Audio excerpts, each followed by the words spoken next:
Eh bien, salut tout le monde, ici Scriptex de la Espilone. On se retrouve aujourd'hui pour un petit gameplay que on a réalisé, Atomic et moi.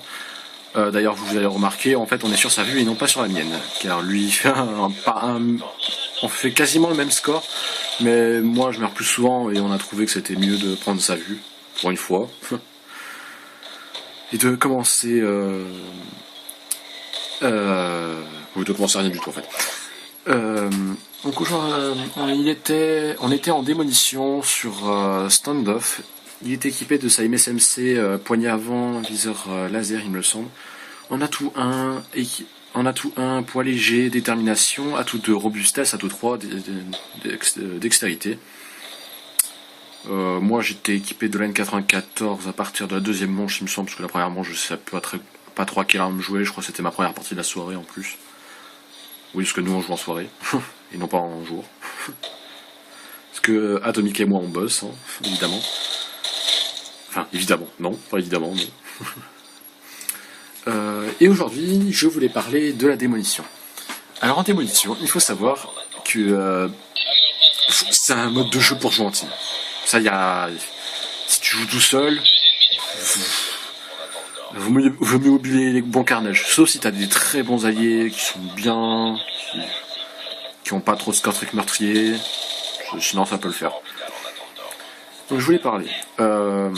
Déjà, je viens de le remarquer là en même temps que je regarde en même temps la vidéo que vous. Atomic, enfin, ne jamais tourner le dos au spawn ennemi. Ça c'est une erreur. Ça c'est une grave erreur. C'est une grave erreur à ne jamais faire. Ne jamais tourner le dos au spawn. Parce que il suffit que il suffit que un ennemi spawn juste dans votre dos et qui vous mette une balle de snipe, hein, parce qu'il y avait beaucoup de snipers dans cette partie, il faut le savoir. Première chose à faire, ne jamais tourner le dos au spawn. Deuxième chose, donc si vous jouez en team, je vous conseille de jouer plutôt à 4 ou à 6. À 3 ça peut encore aller, mais c'est assez chaud. Et en fait, il y a 3 sortes de classes adaptées en démolition. Il y a on va commencer par la classe soutien, où la personne joue pas campeur non plus, même quelque peu temporisateur. Enfin, temporisateur, non, ça se dit pas, non. Qui va temporiser un petit peu, assurer ses kills, et joue généralement plutôt silencieux pour éviter de faire repérer son allié. Silencieux, il vaut mieux privilégier aussi pour cette classe-là une arme de fusil d'assaut, plutôt qu'une SMG ou autre. Ensuite, il y a la classe destructeur, oui. Donc c'est celui qui posera la bombe, qui sait comment gérer la bombe, qui sait comment faire.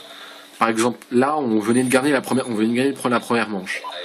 En fait, là, le problème, c'est qu'on les spawn killait, donc on pouvait pas tellement faire. Il fallait faire le plus de kills possible. C'était celui qui faisait le plus de kills et qui remportait la manche, quoi. Mais en fait, généralement, si vous commencez par poser, généralement, si vous jouez en team, vous perdez cette manche volontairement. Si vous perdez cette manche volontairement, ensuite vous la défendez super bien, vous les laissez poser, vous les spawnez pas trop parce que sinon après ils peuvent pas poser. Mais en gros, il sait comment gérer les poses de bombes. Donc par exemple la pose vous devez poser, vous la perdez. La deuxième vous devez la défendre, vous la finissez, enfin vous la gagnez. Et comme ça, il vous reste encore une manche. Et c'est ça en fait le rôle des destructeurs. Ils savent comment gérer. Les destructeurs préfèrent, vaut mieux, si vous jouez en destructeur, vaut mieux jouer à une type SMG assez longue distance. Si vous gérez assez bien pour les petites maps, vaut mieux une MSMC. Ou alors une PW qui peut vous équiper cette poignée avant. Toujours avec silencieux pour éviter de repérer la classe suivante que je vais dont parler. Il vaut mieux éviter de... Qu'est-ce que je disais, moi? Oui, donc il vaut mieux éviter de... Ah, mais je sais même plus ce que je disais. Non, mais c'est fou, ça. Oui, donc... j'en passe à la troisième classe. Troisième classe qu'il faut... Troisième classe importante, c'est la dernière d'ailleurs. Il faut... c'est la classe des attaquants. Ça, c'est ceux qui font faire des gros scores, des gros massacres. Ah, voilà, qui vont faire des gros massacres. Donc, dans le cas d'Atomic, vous pouvez même enlever le foudroiement, vous mettez genre des chiens ou un Lodestar, Warthog pas trop parce que ça fait pas beaucoup de kills. Enfin, on va pas se le mentir, ça fait pas beaucoup de kills. Mais quoi donc des chiens, Lodestar, Adapte de combat. Vous mettez Iron et furtif, microstation, ça marche très très bien. C'est génial comme chose. Ça marche super bien, je trouve.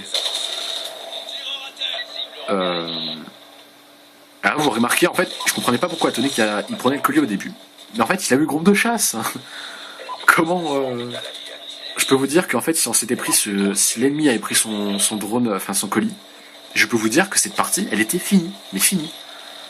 Nous, on pouvait plus faire de kills.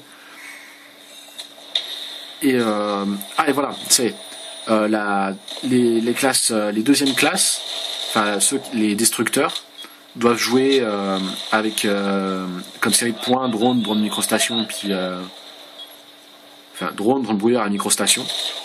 D'ailleurs comme les comme les comme les comme les défenseurs. Et voilà, ce